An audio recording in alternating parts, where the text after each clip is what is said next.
Welcome back to another episode of the Higher Ed Podcast. I'm your host, Kamar DJ Arnett. I'm flying solo today from the engine side, but I got a great guest for you, Dr. Shantay N. Bolton.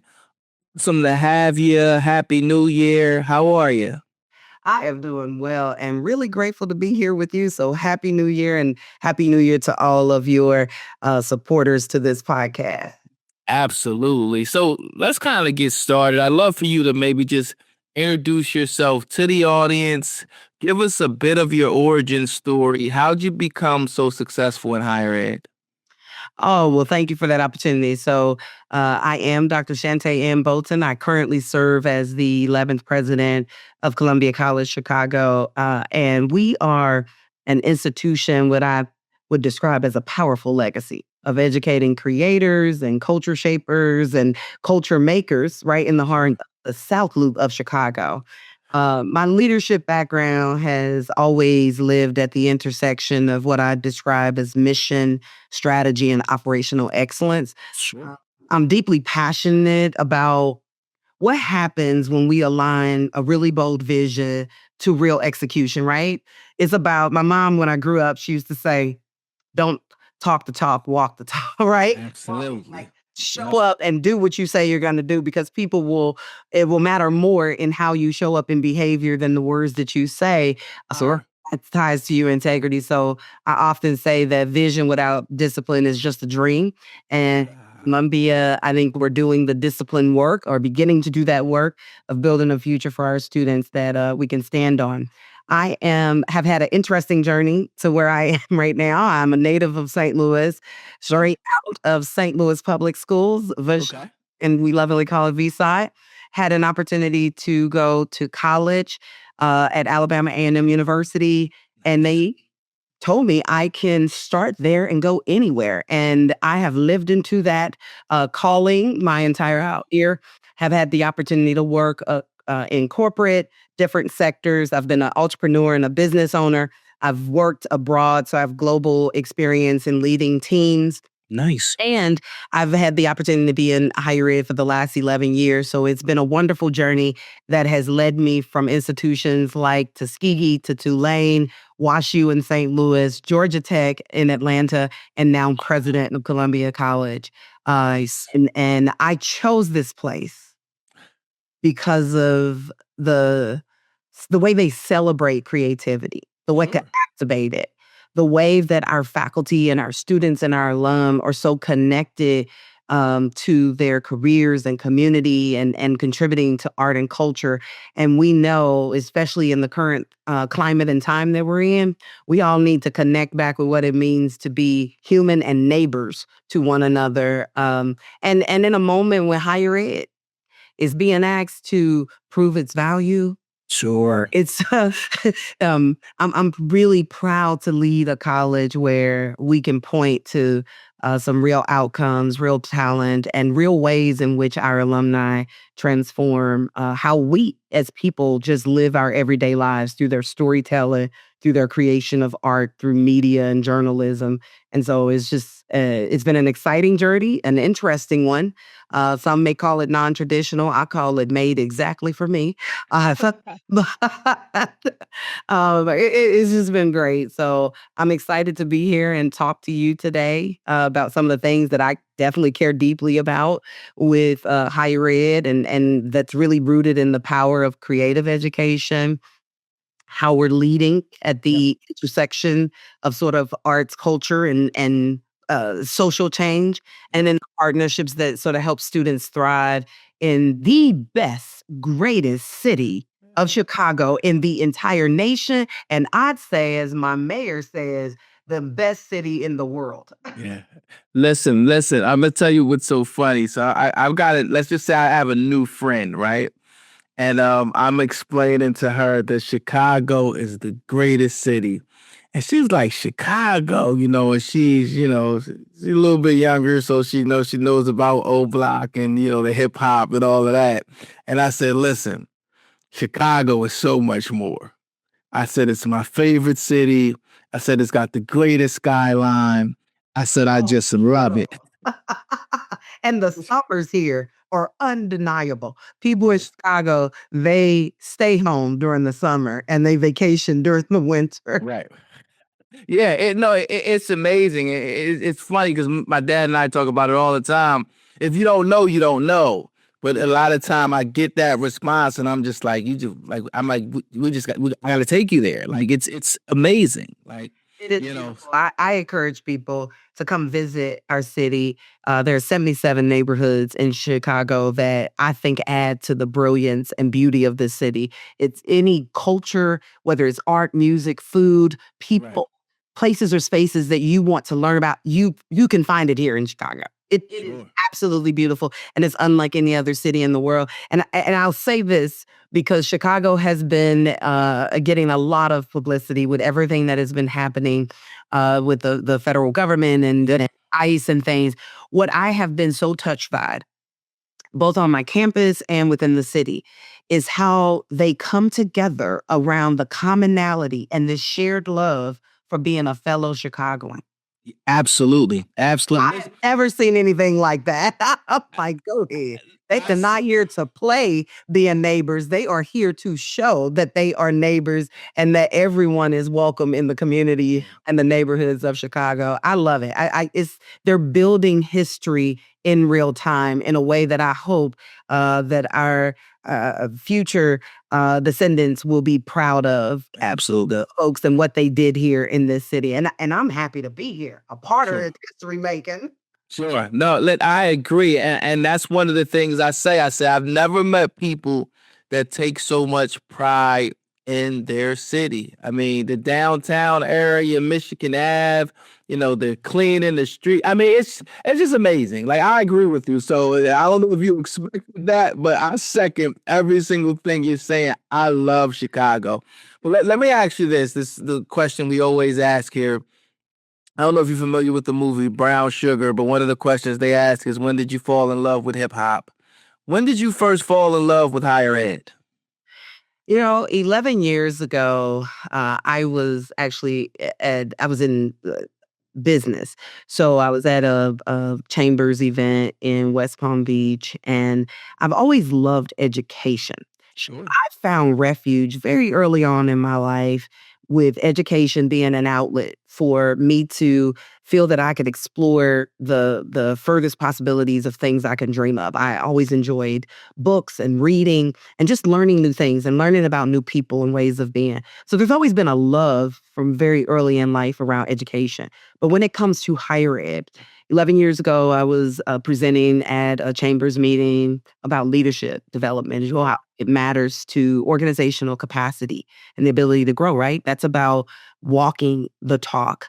And someone came up to me and they said, I really think you need to consider higher ed. When I think about an industry that could really benefit from this type of thinking, you would be great for this. And I'm like, listen, the only thing that I know about higher ed is how to go pay these people to get another degree. Okay. Cause I got, and I got a ton of certificates and all these other things. And I enjoy it because I enjoy the learning process. Right. I never thought about Mm.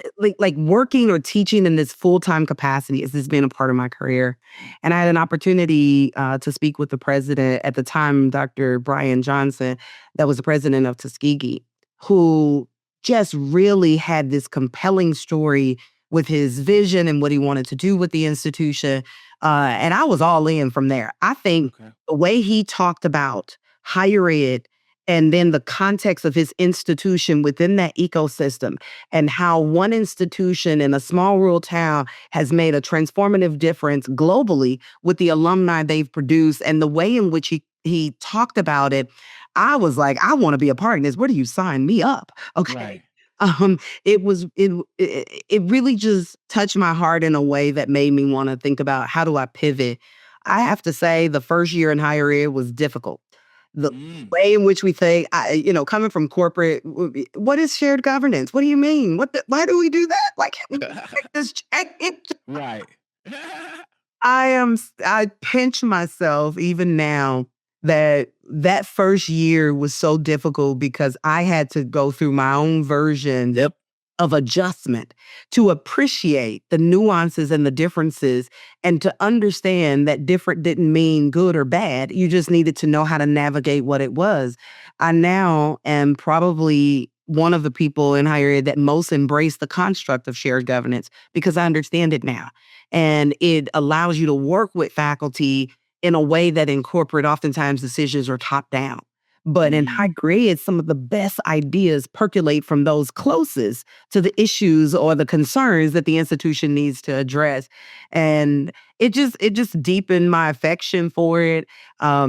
I then had opportunities to always seem to find myself at the intersection of a potential or an actual crisis and be that person that raised my hand to go when everyone else said, that's not my job. I'm like, I'll do it because I was learning, right? I was learning. And that those skills, that exposure, that experience is what brought me to Columbia, given the current moment that this institution finds itself in. And I'm really excited about seeing the things that we can do together with the faculty and the staff and the alumni and our students all coming into alignment in partnership with our board of trustees. So Sure, sure. So you fell in love with higher ed, but could you pinpoint maybe a shift when you went from just falling in love with higher ed to saying I fell in love with leadership in higher ed and I actually want to be a leader? Because those are two different well, that things, that right? actually ever happened. I mean, That's I funny. don't know that there was a distinctive moment Yep. in terms of the leadership. I will tell you, I had a experience during COVID at Tulane that helped shape the leader I eventually became, uh, and very much so influenced who I am now. COVID was a very difficult time, and it was the first time, at least in modern history, that our entire sector, our community, the entire world, if you will, was going through a disruptive period in which no one knew an answer. Yep. And what I recognized for the first time in higher education leadership was that we tend to look to other schools when we need to solve a problem. But what happens when no one knows the answer of what it caught? Ah, Now you have to be bold and courageous to make decisions that may work out great and may not. And so it was really learning how to navigate that and lead a campus through a period of uncertainty while you are trying to support other leaders who have to make tough decisions in a climate where there are no real answers, right? And we made right. it through it successfully, I'd say, at that institution, where many other institutions during that time was ending in a deficit year because there was a lot of expenses, unexpected Right. COVID. Tulane actually ended with a positive budget at the end of that fiscal year, and so I'm very proud of some of that work. But the work of administrators is often misunderstood, and eh, it takes open communication for us to kind of work with other stakeholders so that they have insights into what we do. I'm a very transparent leader. Sometimes that has worked in my favor. Sometimes it's like maybe I should have just let them live in the dark. Ah, I tend to err on the side of being more transparent because I think that opens up conversations for us to talk about the realities of what we face, the realities of the constraints that may be before us, but to also amplify our imagination by building off of each other for how we can solve those problems. That's the piece of administration that I really love, helping to extract from others the best versions of themselves and showing them that things can be done, yes, even in higher ed, ah, that you didn't imagine. And it doesn't have to be the way every other institution does it. It doesn't have to be the way it's been done in the past. If you are willing to commit to being courageous in how you show up, and engage in collaboration with others, right?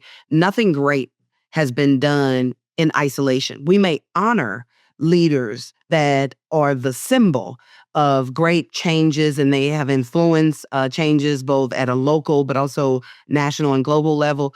But when you look behind how they were able to be successful, it's usually a village of people who were behind the scenes and in the shadows, lifting them up and facilitating that work. And that's what happens in higher ed and at institutions, right? The president is the face, but it requires an amazing team of folks throughout that institution to make it successful, to support the student experience.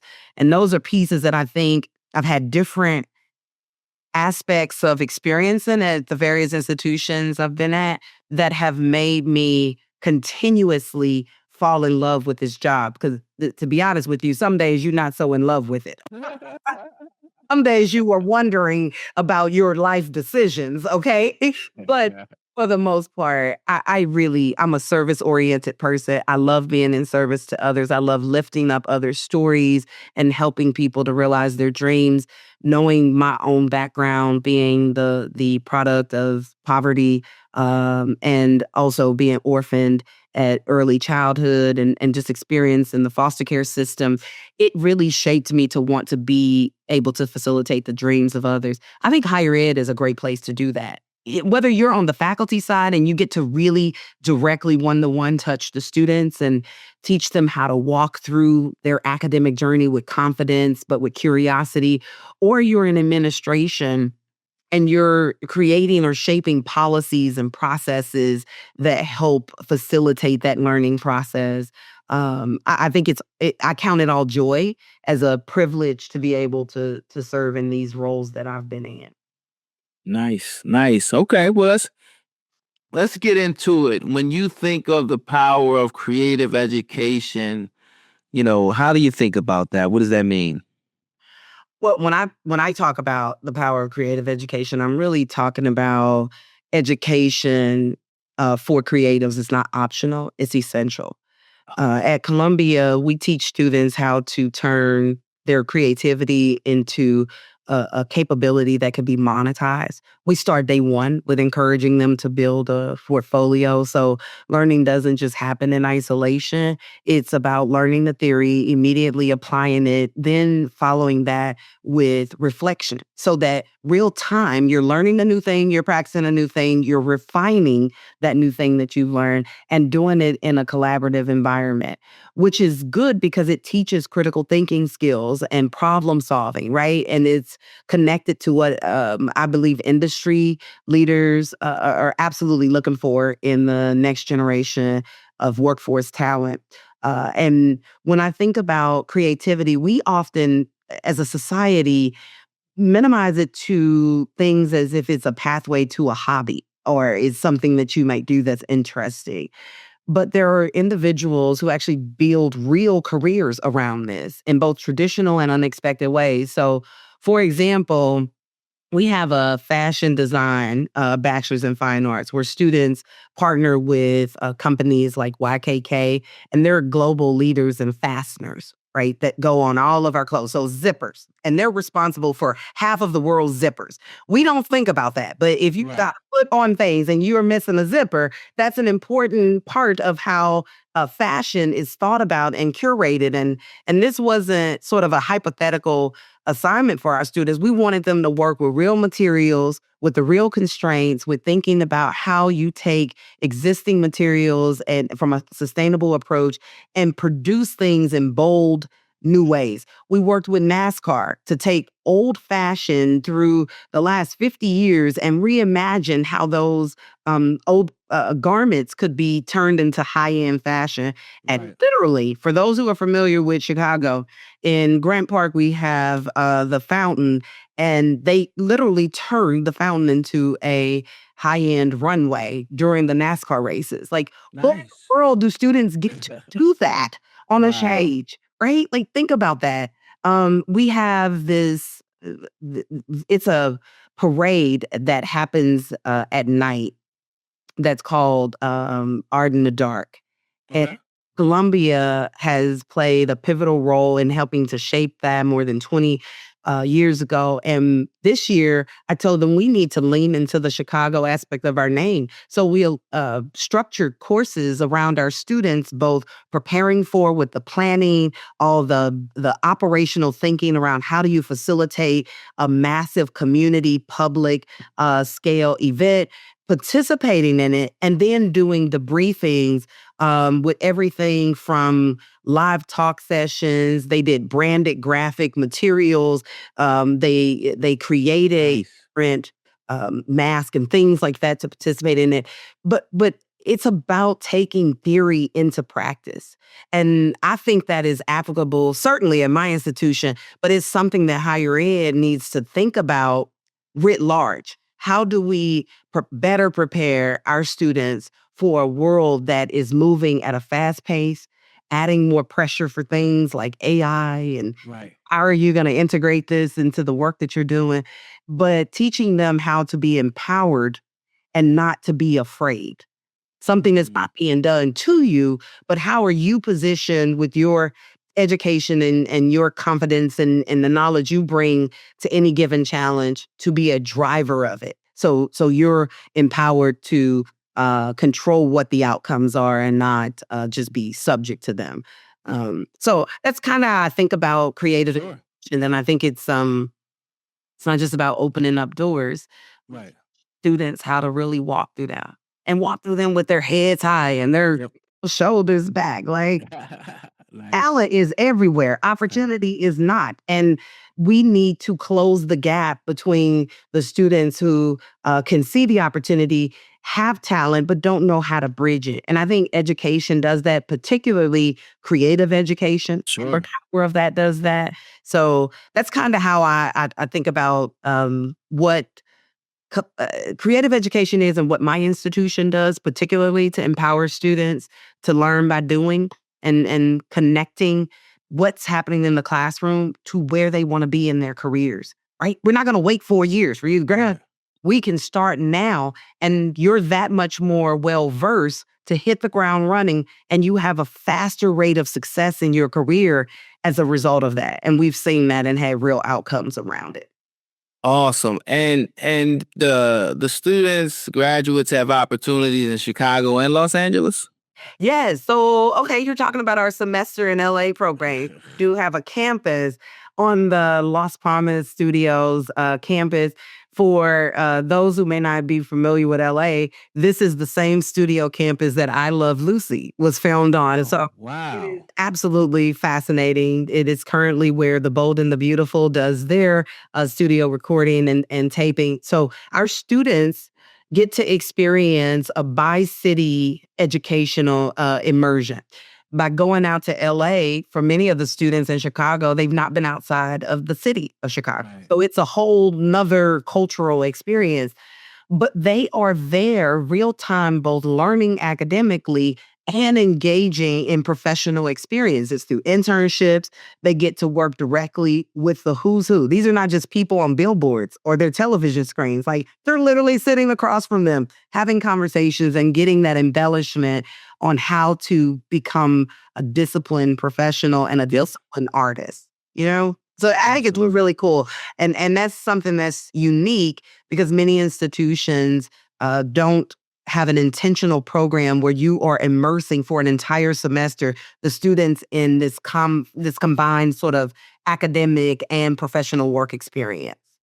No, absolutely. It sounds amazing. It sounds awesome. Now, I'll be, candid with you. When I think about technology and innovation, I don't think as much about the arts, right? So why am I wrong?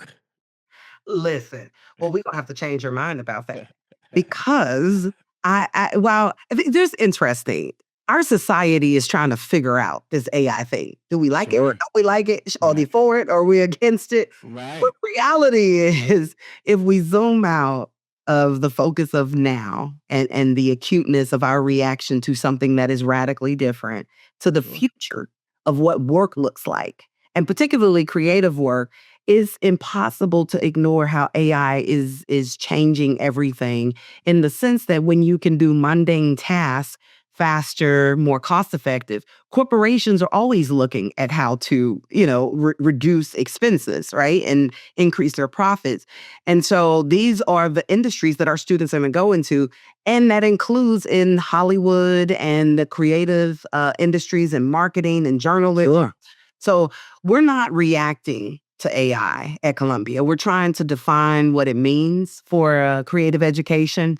It's a journey because it is still new to our society as a whole. So when people talk about AI, the conversation tends to swing between what I'd say fear and hype. Right. As we are trying to figure out, are we afraid of it or do we think this is the coolest thing that is Right. and I like that. I think at Columbia, we've been moving toward a third path, and it's around leadership in this space, right?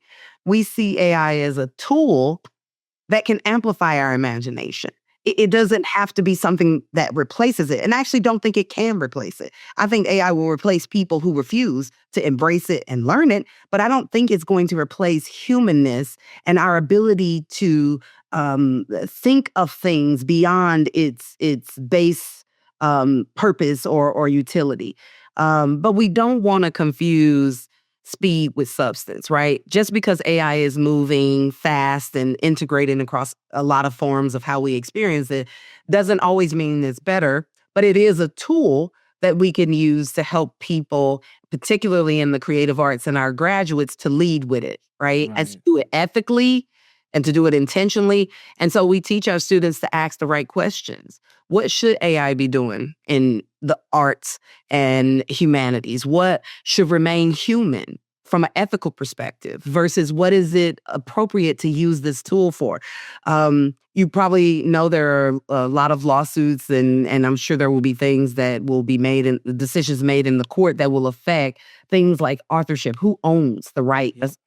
to the creative work that's being produced? And how do we protect the voice of the vulnerable in this? Because we know our Sure. communities of color tend to get exploited in significant changes like this. How do we make sure that truth still prevails? And so we've really kind of thought about it as positioning it as a tool, and not letting the tool control us, right? And in a way that protects artists' voice. So in our business and entrepreneurship courses, we're talking a lot more about that.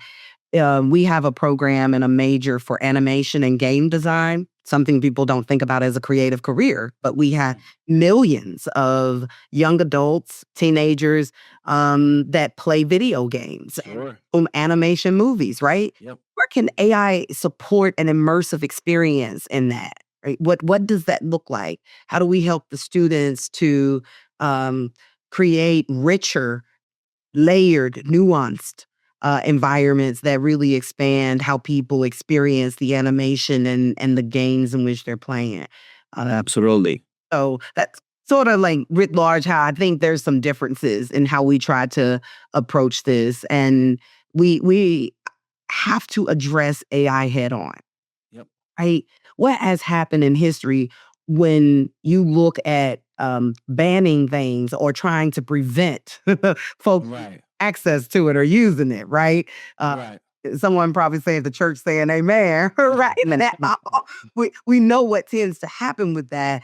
And so under the leadership of Brandon Riley as one of our first year writing programs, Yep. uh, it helps students to understand the ethical and the rhetorical challenges of writing in AI, right? You don't want to replace your critical thinking skills, but how can it help you to generate prose where it may lack clarity in voice, or to make sure that you're being factually reliable in what you're doing. So we teach them how to use it more as a tool for revising and verifying, not to replace critical thinking, authentic and original material.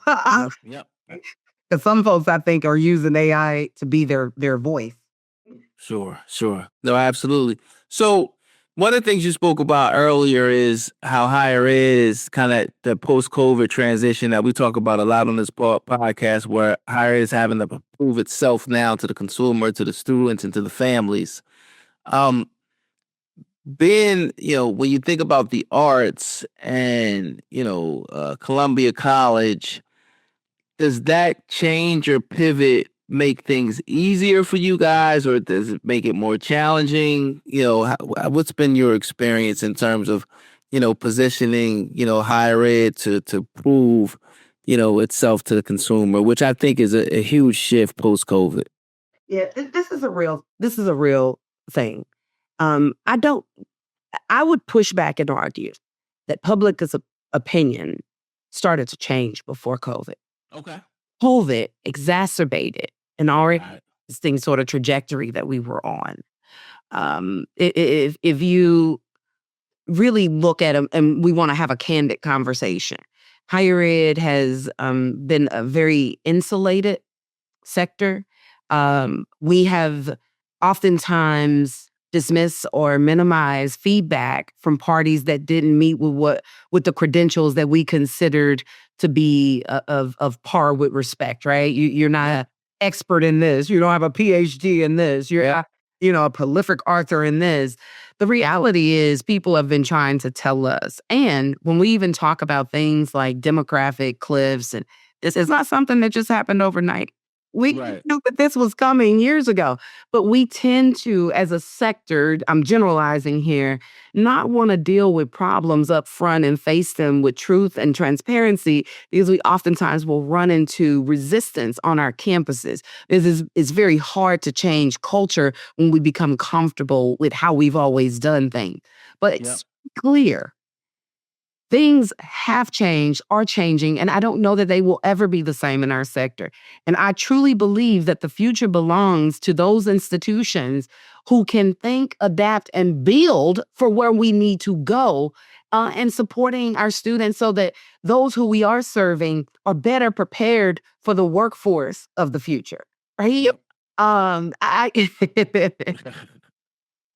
I know I'm getting in trouble here because some people are saying amen, and some gonna look at this podcast and they're gonna be like, what is she talking about? No. But I do think we have to be more open-minded to understand the sentiment of where is that coming from, to say it's 4 years on average to get your undergraduate Yep. degree, right? And you're paying, you know, 30, 40, 50, for some up to 80 or 100 something thousand dollars a year if you go to more elite and exclusive schools. At the end of those 4 years, how does that convert to my lifetime earnings? How is that converting to helping me to be better prepared? And I do think there is value in a college degree. We have data that supports that it is valuable. Where I think the miss is that it takes higher ed as a sector often too long to pivot to what Mm. the market is telling us that we need Right. to do.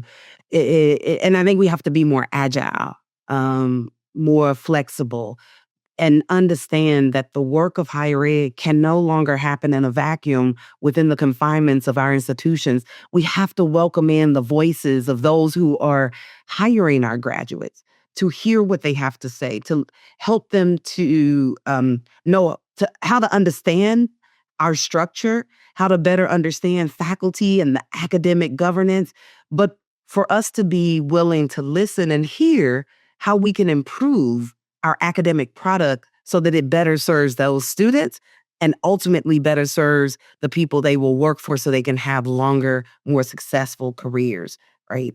So that's my Absolutely. opinion. Probably not the most popular one, but that's my truth. No, no, I love it. I love it. I love it. And then lastly, I just wanted to touch on, exploring partnerships. Why is it so important in your space? Well, as I said before, none of this work that we can do can happen in a vacuum. And partnerships are going to be critical to that, particularly in creative education, because our students are oftentimes having to monetize a uniquely individualized gift or talent Yep. into how they are able to convert that to something consumable for the public, or convert it to how they're supporting a corporation. And so I think Columbia plays a really unique and important role, particularly in Chicago, because Chicago is a city that is literally built around creativity, activism, and innovation. We are one of the top most visited cities in the world. And Columbia sits right at the intersection of all of the three of those things, right? We're Wow. located in the South Loop, along the Cultural Mile, between the Michigan Avenue, Wabash, right? State Street. We're right in the heart of that. Wow. I see it as a pipeline for the creative economy. Our students, they intern, They create work.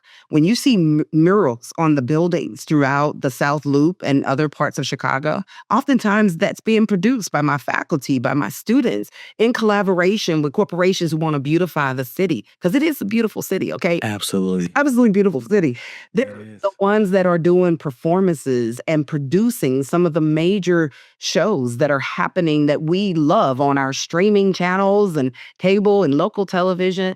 And our faculty are active in the industries that they work in. So students are getting direct exposure to leading professionals in their real world projects and things. Those partnerships are major for us. I talked about working with NASCAR, but we've also, and YKK, we've worked with L'Oreal and many other major entities because we understand we're not an island. We are an engine, but we're not an island. So we Sure. help to power creative industry through the students that we support and that we educate. But we are not trying to do that alone. And I think that's a mistake. And I actually love the fact that our alumni are a part of a major ecosystem that touches the world. So we have alums that are in England, in South Africa, in other parts of the world, and here. We have a campus, our primary campus in Chicago. We have a semester in LA. I was just in New York City last week at the National Retail Federation conference. 41,000 creative professionals convened Wow. around retail and merchandising. It's the largest conference I've ever experienced. Those are folks in creative careers, fashion and design, retail, merchandising, marketing. We're part of a larger ecosystem. And we have to be able to connect this construct of mentorship, employment, and how we reach back to the students who are aspiring to those careers so that they're able to get that support from those who have walked their path, right? I'll say this because I think this is important, and my team is probably tired of me saying it, but it's a truth, and it's a truth that I've lived, and I think it is relevant to the moment we find ourselves. Legacy isn't what you inherit when it comes to creative education. It's what you invest in and what you contribute to, right? Mm. Literally in the city of Chicago, we kind of joked before the podcast started about living in the history, watching history as it occurs in this beautiful city and the boldness and the deep love that Chicagoans have for their Yep. city. And we don't want to just graduate students. We want to launch creative careers that impact individuals and communities, right? That's Mm. very important. And that's a part of our mission. So as I look forward, I'm especially interested in partnerships where people are serious about real outcomes. We need paid internships and apprenticeships for these students. They cannot no longer give their talents and gifts, and there's no form of compensation, right? We need industry driven projects that corporations want to partner with us on so the students get real world practice. Yep. Need professionals coming back to do mentorship. Mentorship matters because you become a visible, living proof for many students who don't have examples otherwise of successful professionals in the creative careers for them to say, wow, that person sat where I am sitting now Yep. and they've been able to do it. Right.